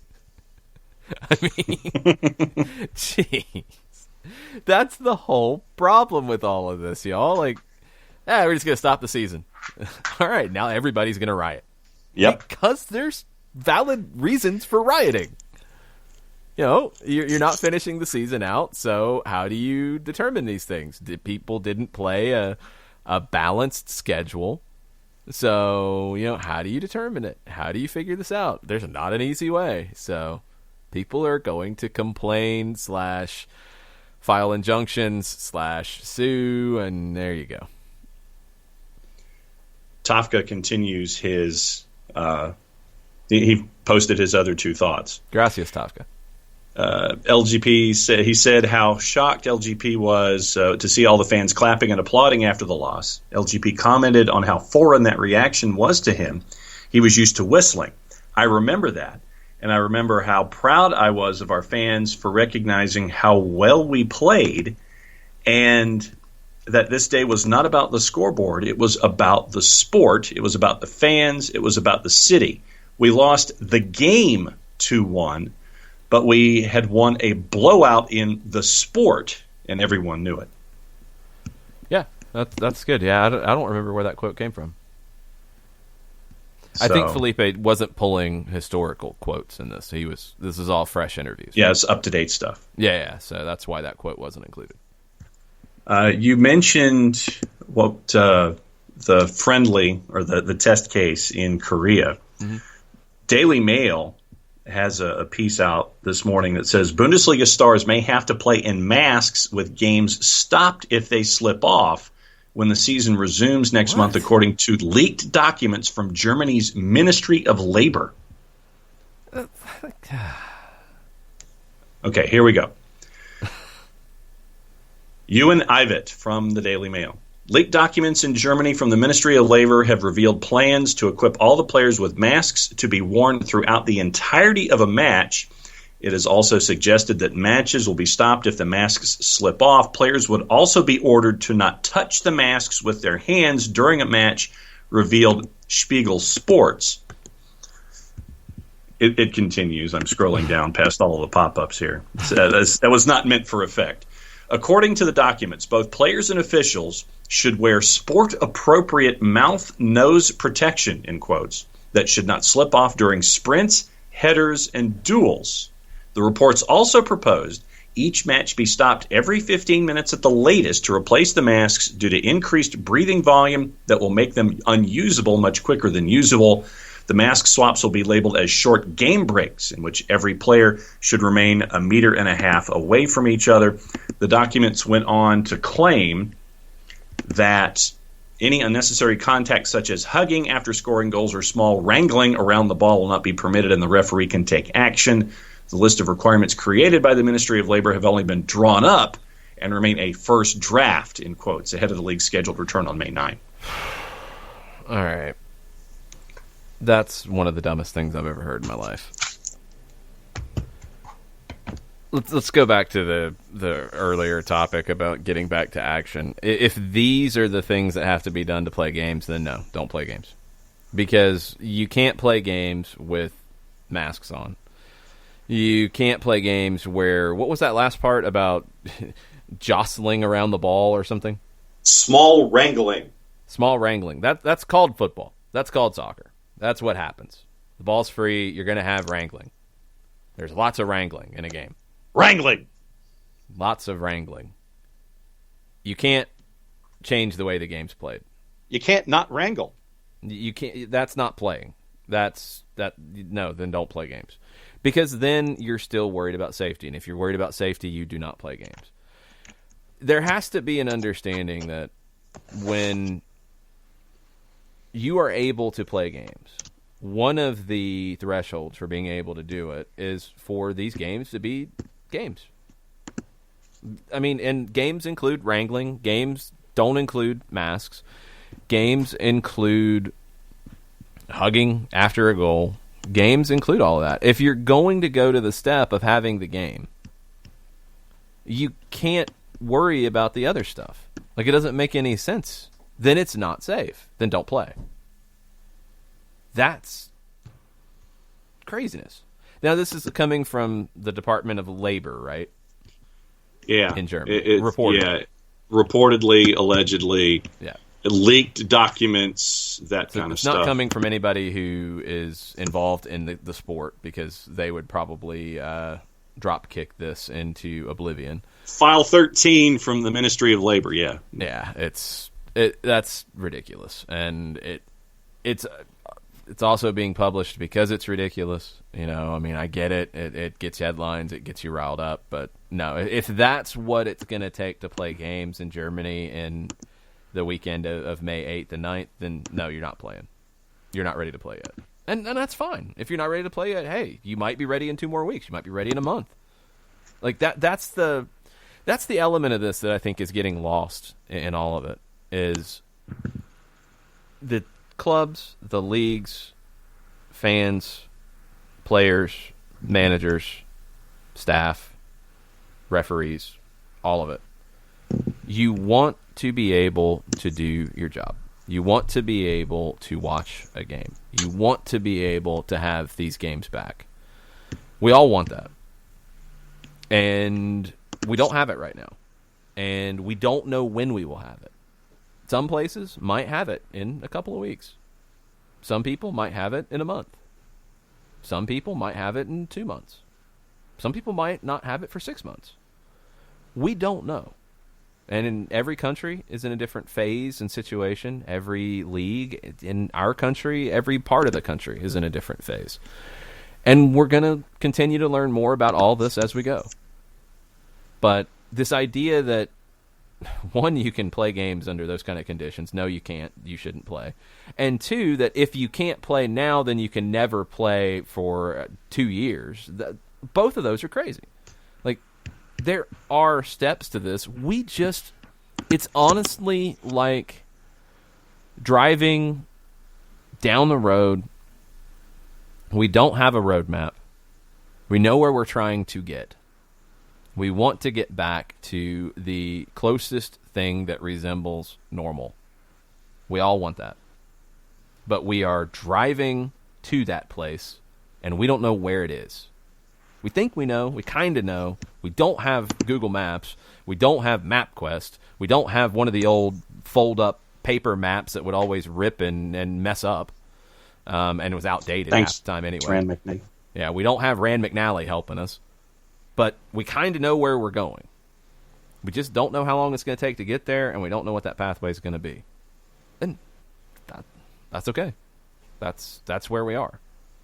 And, the game, and whether it's our game of soccer and other games, other sports, it's all figuring it out right now. And trying to figure out what that new normal looks like and how quickly we can get there. And none of us know. But we're going to get there. We're going to get to that point where we can play games again. We're going to get to that phase where we can do these things again. We just don't know when that'll be. And you don't need it to a point that you're wearing a mask while you're playing a soccer game, because you can't do that. Like, logistically, that's just not happening. So, I wish I knew. I wish the scientists knew. I wish the doctors knew. I mean, they're all figuring this out every single day. And so are we. So, I mean, all we can do is just work towards that time where we have a game to talk about again. And I do think it'll happen. I don't know. I mean, somewhere in the world in the next month. I do think that'll happen. MLS has pushed their training moratorium back to mid-May, which you would think pushes back their start to games until probably mid-June. That hasn't been announced yet. But that's not a surprise. I think that's probably what we all expected at this point. And that does feel like, at this point, today, okay, if you're able to do what other leagues around the world have done with small training sessions in 3 weeks, and then ramp up to full training sessions by the beginning of June, and then maybe have a couple weeks of those or 3 weeks of those before playing games, well, maybe that's a realistic way to look at MLS playing behind closed doors in 2 months. It's not out of the realm of possibility right now. I don't even know what percentage to put on it, but that timeline today feels possible. It might not feel possible in 2 weeks. It might not feel possible in a week. We don't know. But that's where MLS is on a timeline. Germany's trying to play the weekend of the 9th. Korea's trying to get back on the 8th. Austria is trying to get back soon. Switzerland is trying to get back by the end of May. The Premier League has not updated a timeline as of yet, but I think their idea was early in June, which feels a little fast, but we'll see. I don't know. That's where we're at right now. You mentioned the Premier League, and for those looking for a fantastic follow on soccer over there, Miguel Delaney over at The Independent, he has an article out this morning about Newcastle, and human rights group Fair Square Projects have offered an expert briefing to the Premier League on Newcastle United's takeover, expressing their opposition to the deal in a letter to the competition as well as to the FA. The document states there's a compelling body of evidence, quote, that any consortium linked to the Saudi Arabian government should be disqualified from ownership of any Premier League club. The paper also argues the bid contravenes two regulations in the owners and directors test based on the conduct of Crown Prince Mohammed bin Salman, as well as the potential influence on two other clubs through his close ties, in quotation marks, with UAE Crown Prince Mohammed bin Zayed and Manchester City owner Sheikh Mansour, as well as the Saudi Arabian Prince Abdullah bin Musad bin Abdulaziz Al Saud's ownership of Sheffield United. There's so many issues with all of that, but as we've said with Newcastle's situation and the Premier League situation, where do you draw the moral line with what you've already done and who you have in the league? I don't know if they can. Now, could they use the piracy issue as cover for that? Yeah, they absolutely could. That opens a door for them because that's a legitimate business concern. But what they've already done in terms of their ownership, I really don't think they can stand their ground here.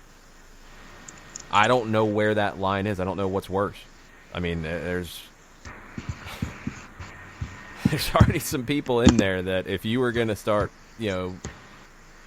protesting it on moral grounds, that wouldn't be in the door to begin with, but they're there. And does that mean you shouldn't worry about morals in the league? No. But I don't know if the Premier League as a group can, reasonably take issue here when they haven't before. Does that make sense? Right. Yeah. That's my issue with it. I mean, if you want to take a stand here, you're also opening up Pandora's box in a lot of ways as to what you're going to look at with current owners and other future owners. If they want to use the piracy issue as their way out of it, they could. And that might be, honestly, the smartest PR move and publicity move of it, is that's their out. But is it strong enough for them to get out? Are they going to be able to prove that? I don't know. Yeah, because you're dealing with multiple lanes of traffic here. You sit there, and if you look at the piracy issue, that's one lane that you can go down, and then the human rights lane is a separate lane of traffic, and that's how you could gauge something. If you're the Premier League Chief Exec Richard Masters wrote back to Amnesty International after their initial concerns, and the end of his response says, "I can assure you that these processes go beyond those required by UK company law, and they are applied with equal rigor to every single prospective purchase of a Premier League club. You'll appreciate that these matters are often subject to media speculation, but at their heart are due processes required by UK law and by the Premier League's own rules, which cannot be conducted in public and on which we cannot comment." So basically, Masters is saying that, right now, Amnesty International, yes, we hear you, but we're looking at it behind closed doors, and we will be vetting it as we can vet. Yeah, I just don't know where they can draw the line. Yeah. Right there with you. That's going to be tough. What else do we have on the timeline or on your docket this morning? Well, Zlatan Ibrahimovic was asked about his statue in Sweden being removed after repeatedly being vandalized. And so he addressed it for the first time. And Zlatan says, according to the BBC, people who vandalized a statue of him earlier this year are, quote, at kindergarten level, and that his story will remain forever. Wow. He was offended by this. Okay. Yeah. He's training at Hammarby while Italy is in lockdown. And so after he invested in Hammarby last year, vandals kept defacing the statue of him outside of his boyhood club and rival Malmo before it was removed back in January. And so Ibrahimovic was interviewed by Dplay, and he says, it's a shame. They want attention and want the media to write about it. It's at kindergarten level, and we're bigger than that. Talking about the vandalization, he says, the statue was what it was, but that doesn't mean my story will be torn down. It will remain forever. I played for Malmo, and I did what I did for Malmo, even though I was not welcome and was not wanted. They should be grateful, and those who know it, they know it. Okay. Mm-hmm. And has spoken. Yes, and there's also a story, and I forget which. Who had the Neymar story yesterday that we talked about? I'm not going to repeat the story because it is truly a Friday story, but I'm going to let people look it up for themselves. That's their Why are you not going to repeat the story? You can't do that. I can't? No. Okay. Well, then let me find it real quick. And yes, that was not a headline that you would have been hoodwinked, bamboozled, led astray, run amok, and flat out deceived. Oh, yes, I was deceiving folks, but let me see if I can find it really quickly here. Efforting. I feel like this is almost a Fridays with Reddit kind of a thing. Does anyone know what's going on here? No, Bruce, I don't, but I'm just, like I said, I'm going backwards, trying to find a particular story. Okay. Daily Mail Online, and here's their tweet. PSG star Neymar's mother dumps 23-year-old toy boy after discovering he had dated a string of men. That's not a headline that you would anticipate or a tweet that you would anticipate. All right, I'm not going to say that this isn't true, but considering the source, I'm a little skeptical. I have no idea where this goes. React to me. I mean, we already had the issue. Lille, Bordeaux. We already had the issue with, wasn't Neymar upset because his mom was with a 23-year-old? Okay, was he? I didn't hear that. No, this is the 23-year-old, John. This is the whole point. Okay. Okay. I did not know that either the 23-year-old or I did not know that 23-year-old Thiago Ramos had said things about Neymar. No, he didn't say things about Neymar. Neymar was not exactly happy because what was the toy boy, which I think is normally called boy toy. Yeah. The toy boy was 23 years old. Uh-huh. I think Neymar was probably a little uncomfortable with that. Just saying. There were some weird TikTok videos of the toy boy dancing around in strange ways.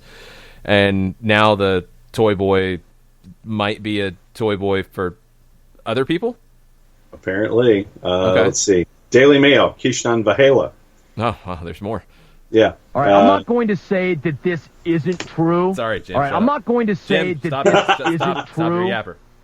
But considering the source, I'm a little skeptical. I am a little skeptical. Tell me what the Daily Mail had to say. React to me.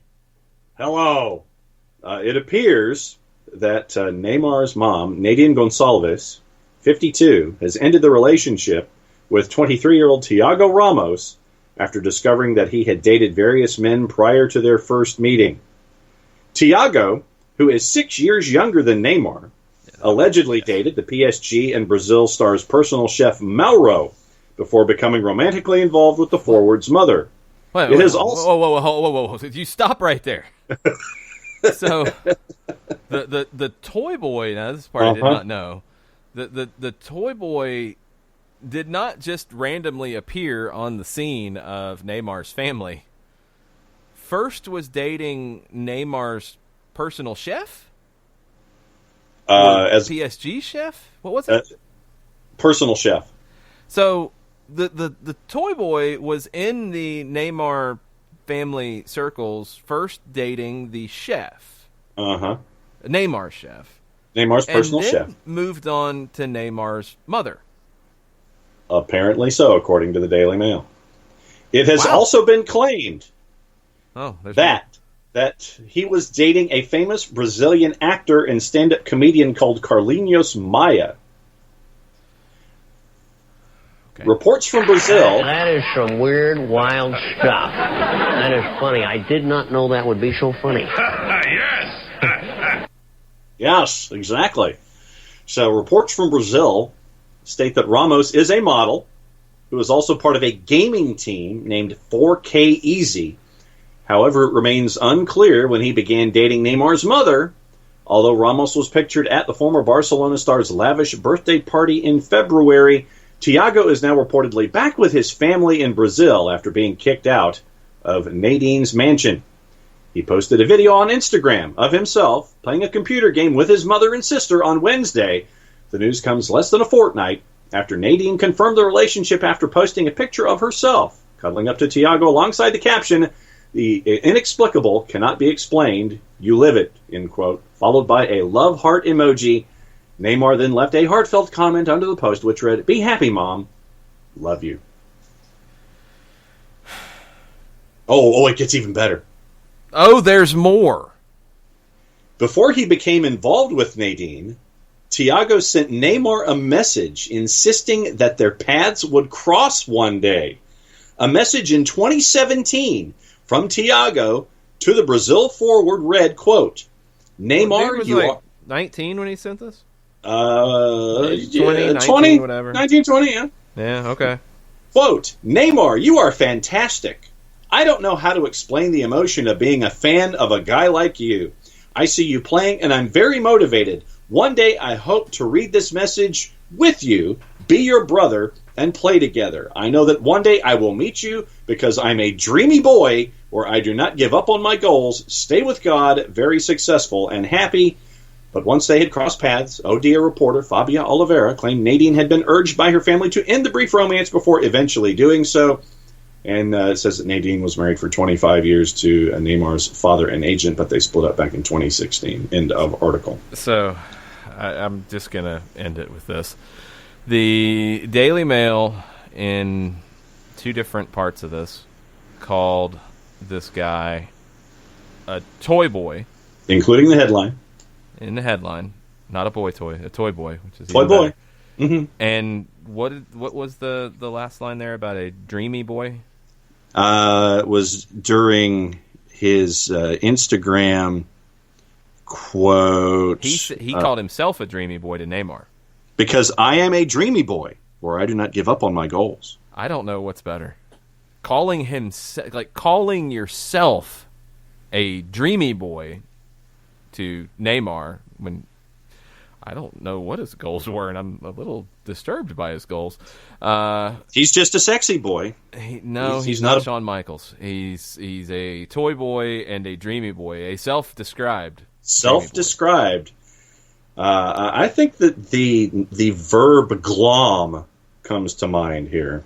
Yeah, that's something. This has hanger on written all over it. That's something. Sidling up, kind of hanging out, waiting for the episode on ID in a couple of years. Yeah, this is definitely going to get one of those. It's going to get one of those, 1 hour specials on either Lifetime or ID or True TV. Oxygen. Some madness with a toy boy who's a dreamy boy and a chef and a mom and superstar Neymar and a stand-up comic. And yeah, that does it for a week of Soccer Down Here. We will probably have some stuff this weekend, both recorded and potentially live. Thanks for joining us yesterday, those of you who did on Twitch. Yes. Stephen Glass was with us. We had some audio issues the first part of it, but they cleared up. If it's still on our Twitch, if you want to go back and watch and hear from Glassy, his thoughts watching the match. It's Tampa Bay Rowdies, Atlanta United 2 from last September. 1-1 draw. It was one of the two's best performances. But talking through things with Glassy, both as he was remembering it from the time, but also looking back at it and his thoughts watching it back was a lot of fun. So thanks to Steven for taking the time with us yesterday. That's going to be up on our Twitch for a few more days. So check that out, twitch.tv/soccerdownhere. And we'll probably be hopping on Twitch at some point this weekend. We'll have some more recorded stuff for you and maybe even some written stuff if I can get my top 20 MLS teams together with a little bit of description on each one and drop that for you. So if you guys are listening to this later, check out soccerdownhere.net. Check out all of our Soccer Down Here podcasts on our Spreaker page. You can also subscribe on whatever podcatcher you are so inclined to do so on. You can follow us at Soccer Down Here on Twitter, Soccer Down Here on Facebook, on Instagram. You can follow John, OSG Nelson. You can follow me at Longshoe, and you can send us your thoughts on your favorite teams, on Toy Boys, on Dreamy Boys, on whatever is on your mind after a very strange show. And that's going to do it. Mucha plata, y'all. Mucha plata, y'all.